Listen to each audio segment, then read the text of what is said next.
Okay, I'll call the April meeting of the Muncie Ethics Commission to order. Mr. Lowe, you want to call the roll? Chip Taylor, Here.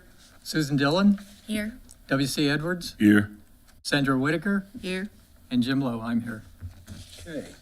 Everybody got a copy of the minutes of the previous meeting in their packet. Do we have a motion and a second to approve those? A motion to accept the meeting minutes from our last meeting. Second.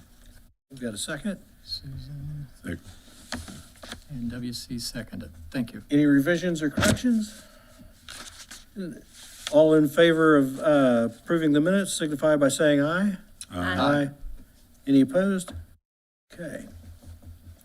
Okay, so the one item of old business we've got is to adopt procedures for having a public hearing. Could we have a motion and a second to adopt those, then we can have the discussion on them. I will motion to accept the public hearing procedures. Second. Okay. So I want to thank City Attorney Aubrey Christ. She put me onto the Human Rights Commission procedures down in Bloomington that served as the model of this, and then gave some really good feedback for some revisions to the draft we looked at last month. And so I sent you a red line version and a summary, and we'll just kind of go through the changes from the first version we looked at, and then if there are any questions or comments, we can take it from there. So the first thing was in Roman numeral 2A, content of notice, and I just made some stylistic changes there to kind of streamline the bullet points. There's nothing substantive. The other three were based on feedback from the city attorney. So section Roman numeral 6, discovery. So the version that I modeled this off of had, all the modes of discovery that are allowed under Indiana rules of trial procedure, and in correspondence with Aubrey, we have limited that to just the written interrogatories and production of documents, because that shouldn't be a need for anything else. There was some language in there from like protective or enforcement orders, and that seemed like that was probably overkill for what we're likely to be dealing with. Yeah. So that part's modified, and modified the part where it just refers to specific rules. So we limited the methods of discovery. In section Roman numeral 8, C2, the presiding officer, it originally allowed discretion in separating the witnesses, and based on the city attorney's recommendation, we just made a blanket requirement that the witnesses be separated, which all the hearings I was ever involved in, when I worked in local government, they always did that, so nobody gets any ideas. And then finally, in section Roman numeral 11, the post-hearing procedure, what I had termed the suggested decision is now referred to as proposed findings of fact and conclusions of law, because Aubrey told me that that's the term, and attorneys will know what we're asking for at that point.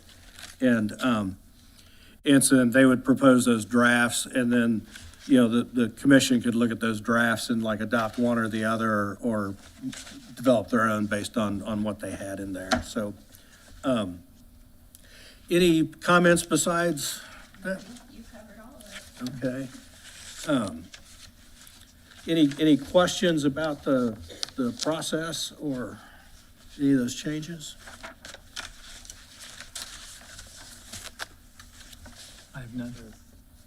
Well, I'm hoping it will be like an extremely rare occasion for us to actually get to a hearing. That we've got, there are lots of ways to settle a complaint short of going to a hearing, and so anyway, we'll just have to deal with any complaints as it comes along, but there are lots of other ways to settle it. And we were talking earlier, I think what's good about Roman numeral 4, the presiding officer will be the chair. There'll be times when the chair will nominate another commission member to be the presiding officer based upon the circumstances. And there could be circumstances where you do that. One of us would be the presiding officer. Okay. Yeah. One of the things I think we've incorporated this and the other, this is, to the extent we get complaints, this would be a working commission between, trying to, like the settlement agreements to avoid a hearing or investigations, or in this case. So we're trying to make sure we do the work that we can and get done. So, I guess if any questions, comments on the, other questions or comments on the hearing procedure? Okay, I guess, we're ready for a vote, so you call the roll, we'll do a voice vote. I will call for vote. Chip Taylor, Yes. Susan Dillon, Yes. W.C. Edwards, Yes. Sandra Whitaker, Yes. and Jim Lowe. I say yes.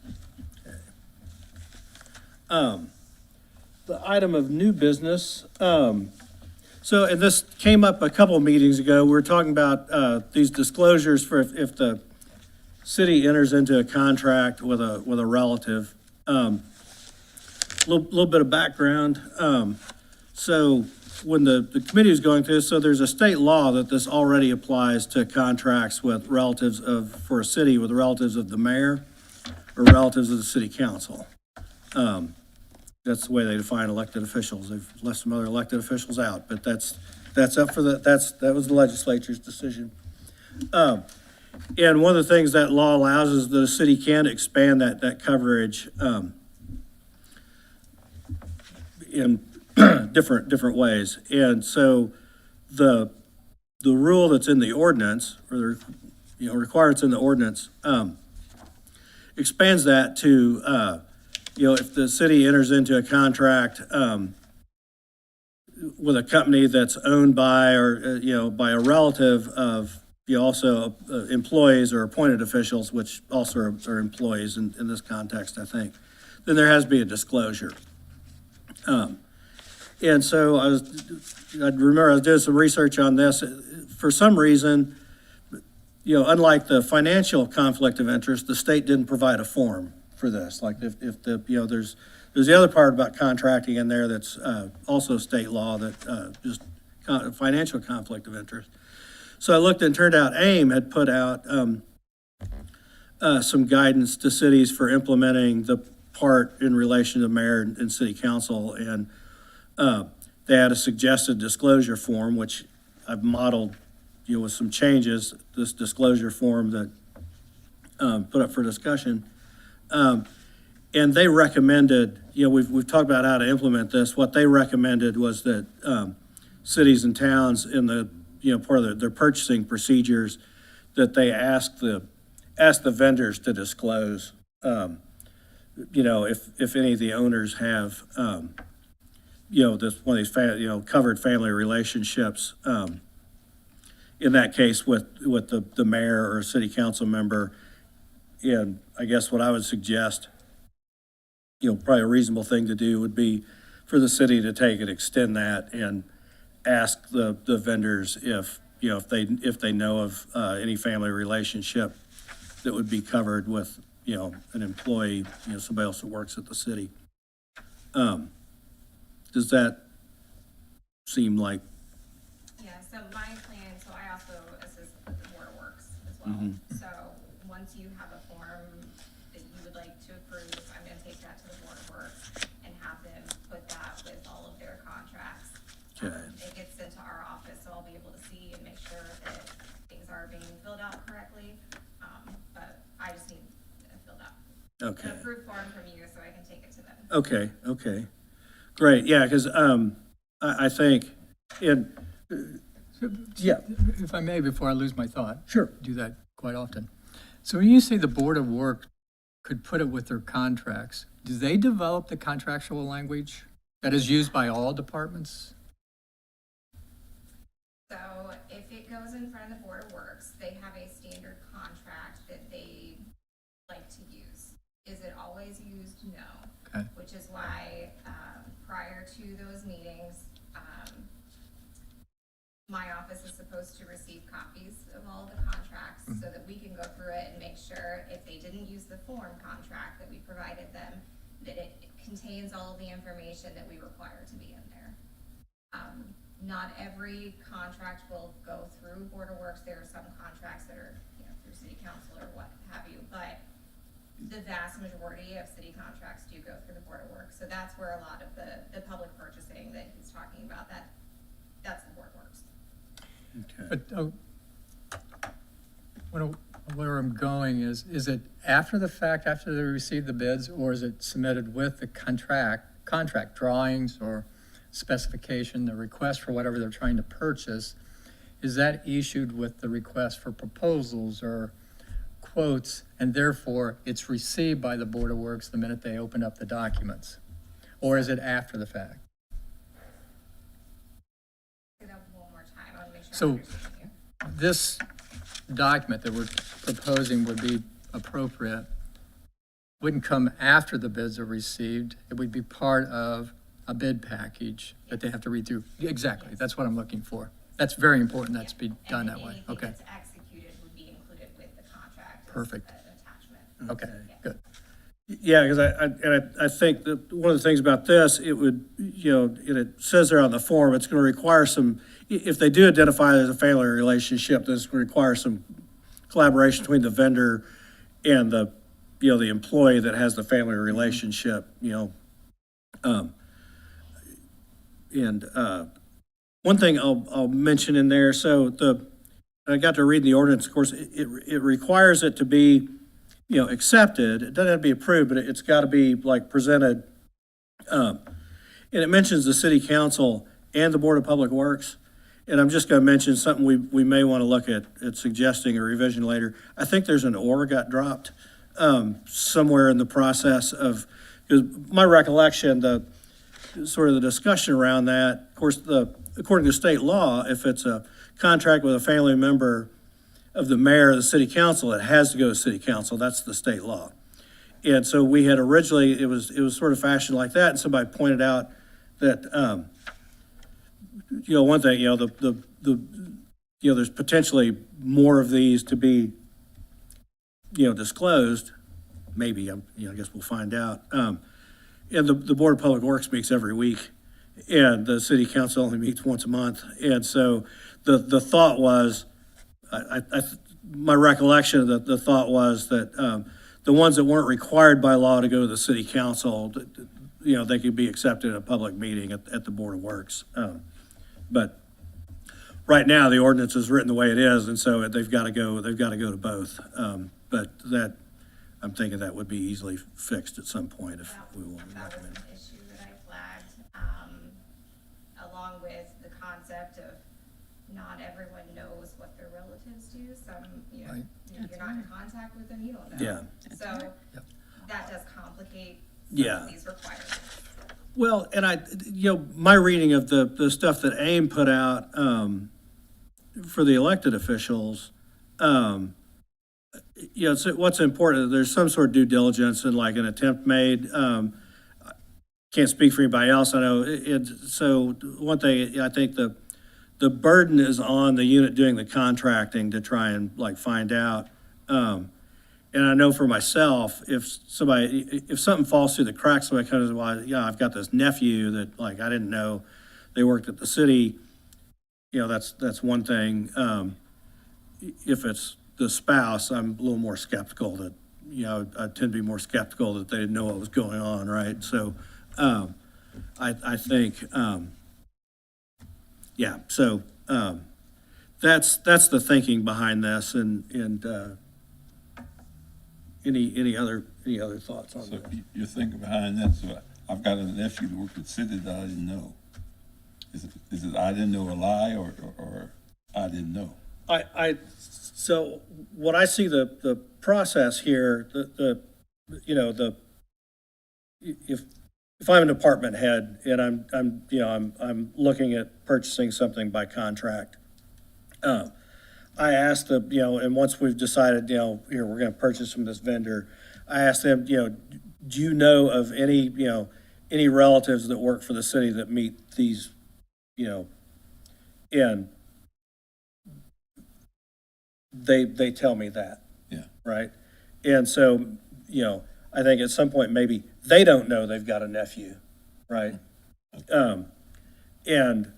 But I'm documenting that I have asked them, and they've told me, and they've said, to my knowledge, I have no, there's no one. And so, so there's no disclosure filed. But I think if I'm doing the purchasing, I should be documenting that I asked the vendor and that they said they didn't, they didn't know of any that they needed to disclose. But you see them eating dinner the next day. Uh, But you see them eating dinner or lunch the next day. They just met. Well, I don't, I mean, I guess then if somebody else sees that and files a complaint about that, then we'd have to deal with that, and determine, make some sort of determination. Was it, was this a simple oversight? I mean, I have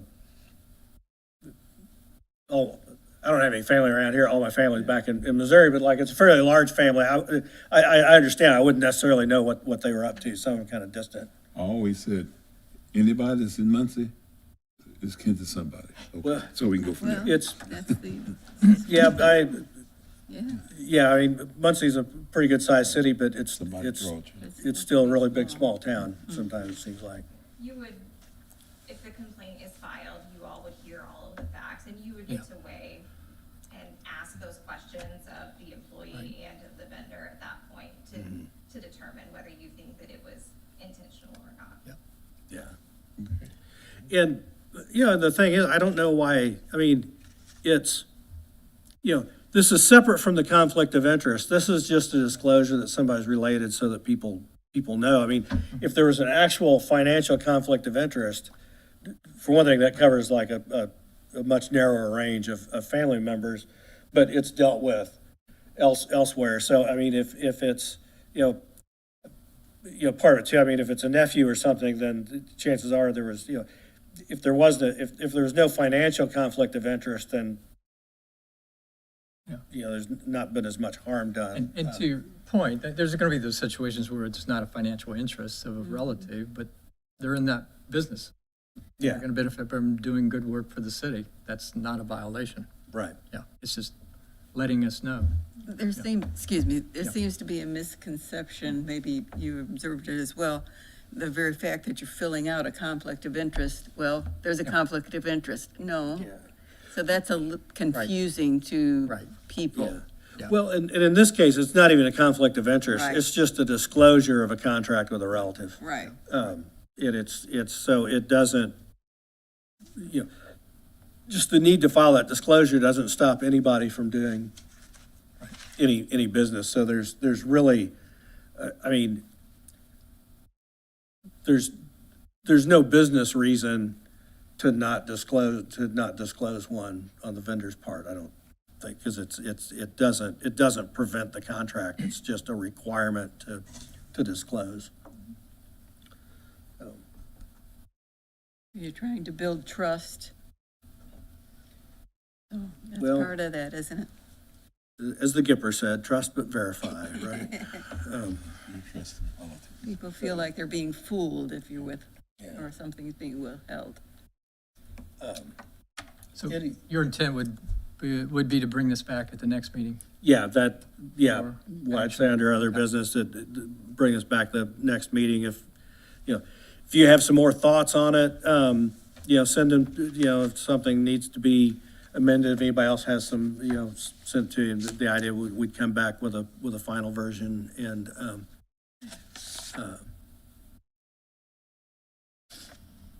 adopt it next month. I want to ask, so I've got you here. So the thing came up a couple of meetings ago, we were talking about like, not just, when we, turn over a copy of the complaint to the respondent, not disclosing like home addresses of law enforcement officers.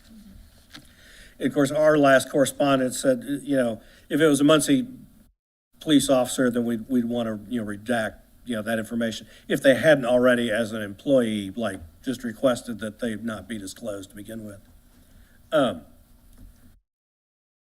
That sounds real. I don't want to like out any, address or anything, any law enforcement officer, or anybody.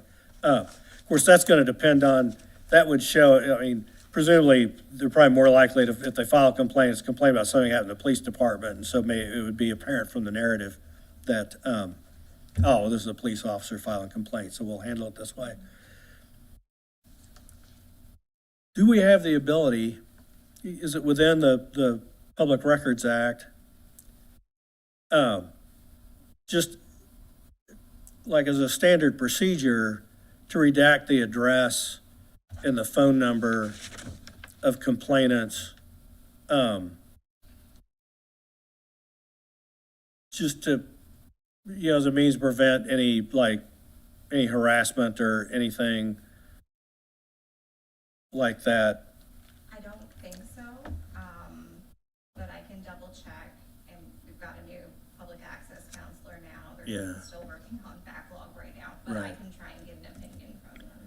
Okay, because one thing, that procedure is not going to cover the off chance. Again, it's a small world. You could have somebody that works for the county sheriff's department, might have reason to know something, file a complaint, and we wouldn't necessarily know that. Anyway, it's one of the things I'm working on now is a checklist for, doing any redactions, because the advice we got from Luke Britt before he left was, also like, names of witnesses in the narrative and stuff, to redact those.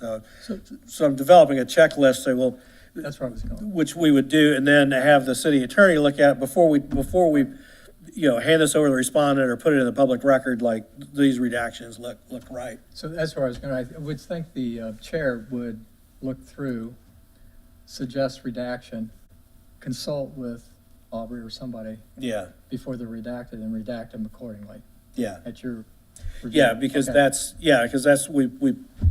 in the rule of handling complaints that, like, before we make it, that Right. we clear the redact, make sure it's been, appropriate information has been withheld and disclosed before we put something in public And record. in that case, you can't over-redact, can you?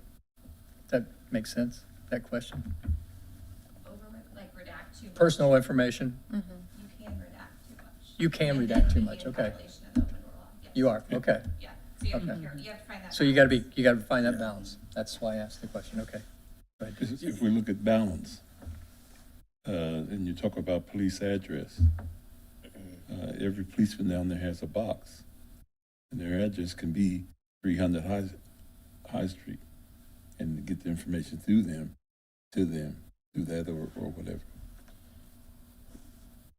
Yeah, I Is guess, that As in just using their work address. right? Work address, never use their home address or anything or phone number, but use their work addresses here. That could work. yeah, maybe the thing at some point is to reach out to the police chief and say, just explain the issue if, that's, we don't want to disclose anybody's address. Depending on the nature of the complaint, we may or may not know that it was a police officer that filed it. So, if it's using their work address or, of course, they also, as city employees, they have the ability to check the box and just have their identity withheld. Now, at some point, depending on how far it goes, eventually, like, it goes into the record, so it would still need to be, redacted, but the address. But, maybe communicating with him maybe as simple as like, some education on their part or something. Let me check. Okay. 25 years on the police department, I would say come to City Hall, not my house. Yeah, Makes sense. that's probably, yeah, that's, I mean, lots of good reasons for that, right? So, and I'll mention also, so, Jim and I got together for coffee and talked about sort of contracting stuff in general, sort of been looking at state law and the purchasing ordinance, but what documentation is generated in the purchasing that would go into the transparency portal. And, he talked to Gretchen Cheeseman a little bit about kind of purchasing process, and it sounds like, naturally the Board of Works is involved too, so I'm thinking next, we have some more time to work on that between now and the May meeting, and that we'll hopefully adopt this disclosure form, and maybe we can talk some more about some of the purchasing issues and the transparency portal and stuff, because I've wanted to get straight with that and communicate, find a way to communicate with the Board of Works and the other departments that need to about the, and then I'll circle back with Belinda and Lacey about, how they want to receive the information. Yeah, and where I was confused, I thought the Board of Works, when they take under advisement, they did the review of the documents for proper documents being submitted at the time of the bid or the quote. It sounds like that's not the case. They just accept them and they turn them back over to the requesting department to do that due diligence, which seems to me is open for issues maybe of not consistency. And we're just wondering if the contract language that's developed for the city of Muncie for either a small purchase or a large purchase or a public works is consistent. Every department's using the same contract documents, front-end documents for their quotes or their bids and whatever, or they have their own format. Yeah, Unfortunately, we haven't been able to get every department using the same documents. yeah, that's, We're trying. Right. But when they submit a contract for approval with the Board of Works, that's when my office is able to review it and make You sure it review. has the information in it that Okay. we need. that's good to hear. Okay. Thank you. In purchasing, is there a minimum they use that they don't have to use a contractor? It's for everything they purchase. It depends on what it is. I mean, if they need to run to Staples and get $100 worth of pins, that's not really something we need a contract for. They can do a purchase order for something So like that. do they have a minimum or? Yeah, so in the ordinance, it outlines, the certain requirements for the thresholds for which kind of Yeah. purchasing process you have to use. Yep. If it's easier, I can send you all the Perfect. guidelines on that, if that is helpful, just so you know what that is. Yeah, I've been through the purchasing ordinance, and I tell you what, I put together what I think are the cutoffs between, because there's all the stuff that's not public works, and then there's like separate state law kicks on public works. Let me send you what I put together, and you can, We have some guidelines. or if you have some guidelines, I can, Like tips for Board of Works that we had put together a while ago. I can send you that just so you know, like, yeah, what could you're you, looking at. yeah, would you mind sending that out? And I'll send you what I've got, because I've looked through, but it's basically $5,000 is sort of like the bottom cutoff. Below that, it's kind of informal. And you say that, but at the same time, there are some that tell them it's $5,000, so, okay, I'll keep mine under 5,000 so I can get it. Now, within my time on the police department, my time as deputy chief, I've seen these things happen. And so that's why I'm saying, Yeah. I can see the falseness under some of the things they do. Yeah. Yeah, and I'm not sure, I mean, when I worked in local government, we had to deal with that, trying to stop people from like breaking big purchases into Right. small purchases. Exactly. I'll share what I put together, and Aubrey can send us that, and that's, because this part is not necessarily, we're not enforcing anything, we've just, one of the things that came up with the committee, that there were, some of the comments we got, there were, I guess, some sort of concern about, city purchasing in general, and that's we'd seen some other cities had done this transparency portal, and so the idea is there's like the documentation would be public records anyway, and that they're supposed to keep, according to the purchasing ordinance or state law, just post those, on that transparency portal so that people could see. Was it Brandeis that said, sunlight's the best disinfectant? I think that, That's that a lot. Well, are you ready for the watchdog? That's all I'm saying. Are you ready for the watchdog? Because somebody's watching yeah. City Hall, Sure. and they're gonna tell it eventually if it's not them getting the benefits. Oh, yeah.